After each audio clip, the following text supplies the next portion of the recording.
Você já parou para pensar que o verdadeiro terror pode não estar nas telas do cinema, nem nos livros de ficção, mas escondido em lugares e momentos que parecem comuns? Imagine caminhar pela praia com seus amigos e presenciar um ritual sombrio, sentir a presença de uma entidade que invade seus sonhos desde a infância, ou ainda ser arrastado para um mundo de horrores em que o ser humano se torna moeda de troca impactos inimagináveis. Hoje, vou te contar 3 relatos que unem o que há de mais perturbador no real e no sobrenatural. Histórias de pessoas que viveram experiências que desafiam a lógica e deixam uma marca impossível de esquecer. Então, antes de começarmos, eu te pergunto: você teria coragem de ouvir tudo até o fim? Se a resposta for sim, ajuste o volume, apague as luzes, se tiver coragem, e venha comigo. Nosso primeiro relato é sobre Clara, uma jovem que vivia momentos felizes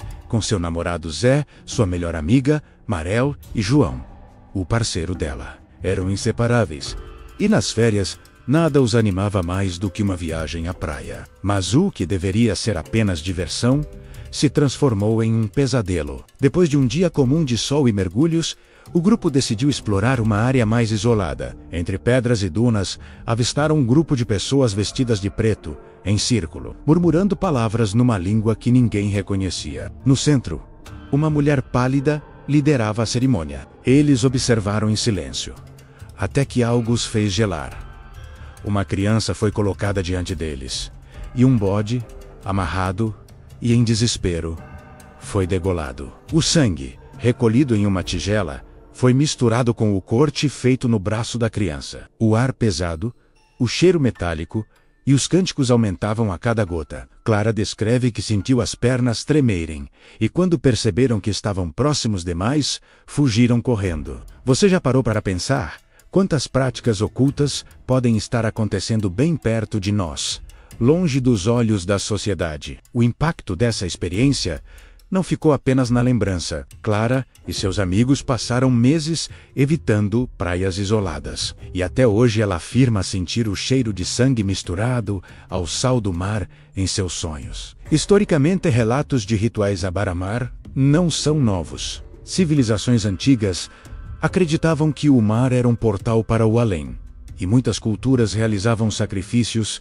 para agradar divindades das águas. Isso mostra como práticas antigas ainda sobrevivem em lugares escondidos, onde pessoas acreditam estar em contato com algo maior. Agora, eu te pergunto, se você presenciasse uma cena como essa, teria coragem de denunciar ou preferiria guardar silêncio como Clara fez? Nosso segundo relato vem de Lilith, e aqui entramos em um campo ainda mais perturbador: o das entidades que se manifestam através de paralisias do sono e experiências espirituais. Lilith tinha apenas 8 anos quando sentiu pela primeira vez uma presença ao lado de sua cama. Achou que fosse a mãe, mas quando tentou se mover, percebeu que estava completamente paralisada. Uma mão pesada pressionava suas pernas, e uma sombra escura se formava no canto do quarto. Esse episódio se repetiu várias vezes ao longo da infância, até que na adolescência, quando teve sua primeira menstruação, algo mais intenso aconteceu. Em um sonho lúcido,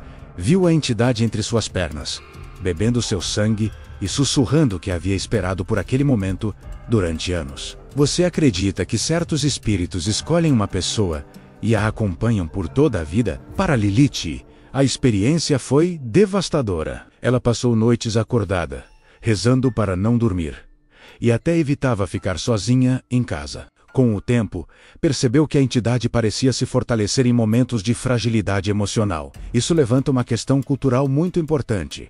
Desde a Idade Média, histórias de íncubos e súcubos são contadas em diferentes partes do mundo. Esses seres, segundo lendas, se alimentam da energia sexual e vital das vítimas, escolhendo geralmente mulheres jovens. O caso de Lilith traz uma perspectiva assustadora.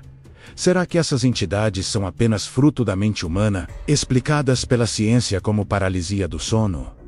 Ou existe algo além do que os olhos podem ver? E você, já passou por uma experiência em que se sentiu acordado, mas incapaz de se mover, como se algo o observasse? Hoje, Lilith é casada e mãe, mas afirma que a entidade nunca a abandonou. Mais de uma vez, Viu a sombra próxima ao berço do filho, observando em silêncio. Para ela, não se trata apenas de um pesadelo, mas de uma maldição que acompanha sua família. Essa narrativa nos faz refletir sobre como o medo pode atravessar gerações e como o inexplicável se mistura à vida cotidiana. A ciência explica a paralisia do sono como um distúrbio. Mas, e quanto às vozes, as sensações físicas e as coincidências que se repetem? Talvez algumas histórias não estejam apenas na imaginação. Nosso terceiro relato vem de Diane.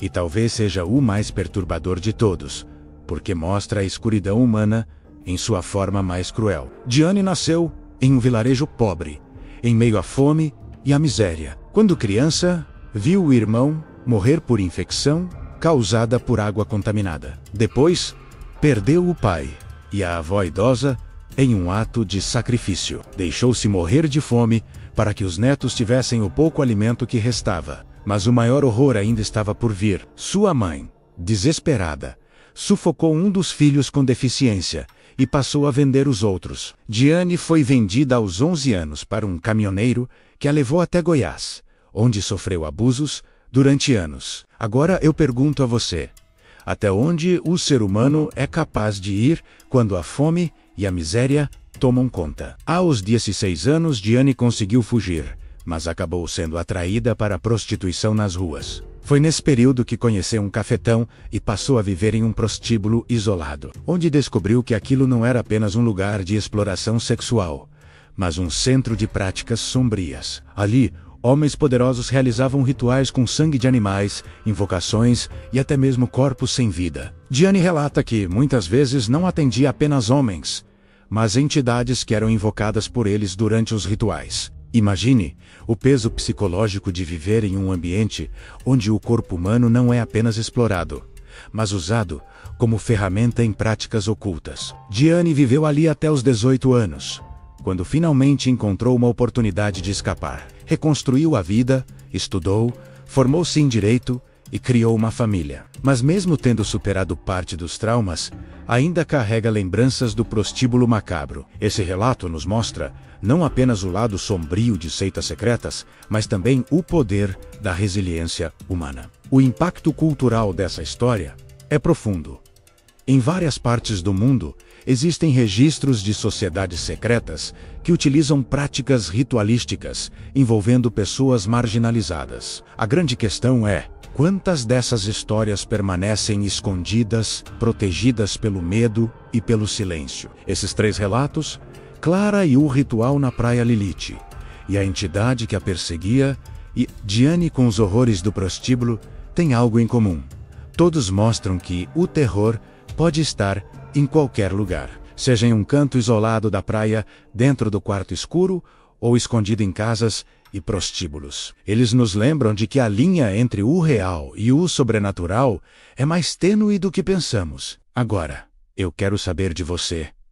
Qual dessas histórias te causou mais arrepios? Você acredita que são apenas relatos pessoais, frutos da imaginação, ou será que existem verdades ocultas que a sociedade prefere não encarar? Se você chegou até aqui, significa que enfrentou cada detalhe dessas histórias perturbadoras. Isso mostra que você tem coragem para explorar o desconhecido e refletir sobre o lado mais sombrio da realidade. Então, não esqueça, se inscreva no canal, ative o sininho e compartilhe nos comentários a sua opinião. Qual dessas experiências te fez refletir mais profundamente? E lembre-se, o medo pode estar em qualquer lugar, até mesmo ao seu lado, enquanto você assiste a este vídeo.